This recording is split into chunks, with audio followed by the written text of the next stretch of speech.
Salam cerdas untuk siswa-siswi Indonesia. Assalamualaikum warahmatullahi wabarakatuh. Perkenalkan, nama saya Gladys Setno Maharani, SPD MPD. Biasanya saya dipanggil Eno. Kali ini kita akan membahas tentang peranan pers dalam masyarakat demokrasi. Sebelum kita masuk peranan, kita harus terlebih dahulu tahu apa itu pengertian, karakteristik, sifat, misi, dan fungsi pers. Kita mulai dari pengertian pers.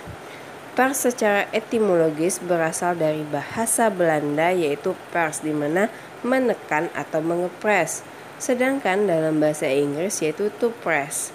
Pers dalam arti sempit bisa didapat artikan sebagai surat kabar dan majalah.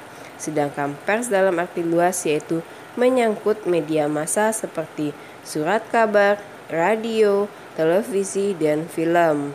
Sedangkan menurut Undang-Undang RI Nomor 40 Tahun 1999 tentang pers, pers adalah lembaga sosial dan wahana komunikasi massa yang melaksanakan kegiatan jurnalistik meliputi mencari, memperoleh, mengolah, dan menyampaikan informasi baik dalam bentuk tulisan, suara, gambar, serta data maupun grafik dengan menggunakan media cetak, media elektronik, dan segala jenis saluran yang tersedia.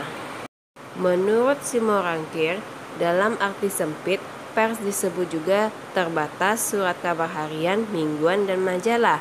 Sedangkan dalam arti luas, pers selain surat kabar, majalah, dan tabloid mingguan, pers juga mencangkup radio, televisi, dan film.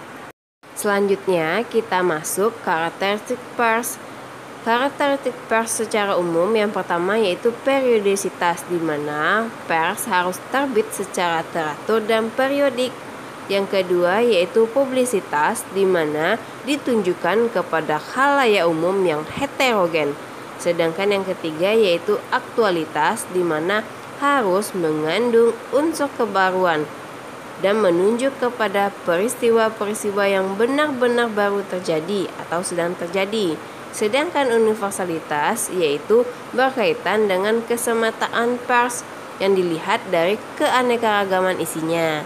Sedangkan objektivitas yaitu merupakan nilai etika dan moral yang harus dipegang teguh oleh surat kabar dalam menjalankan profesi jurnalistik.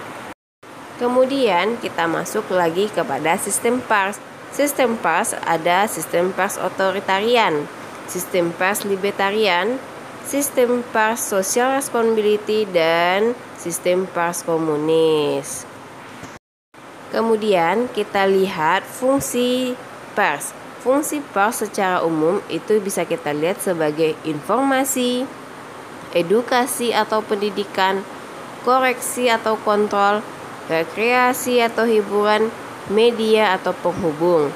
Sedangkan menurut Mukhtar Lubis, pers salah satunya disebut juga sebagai fungsi pemersatu, fungsi pendidik, fungsi public watchdog, dan fungsi menghapus mitos dan mistik dari kehidupan politik negara-negara berkembang, serta fungsi sebagai forum.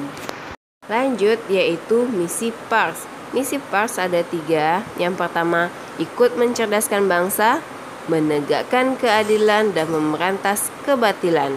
Sedangkan peranan pers dalam Undang-Undang RI Nomor 40 Tahun 99 tentang pers, di mana yang pertama, memenuhi hak masyarakat untuk mengetahui.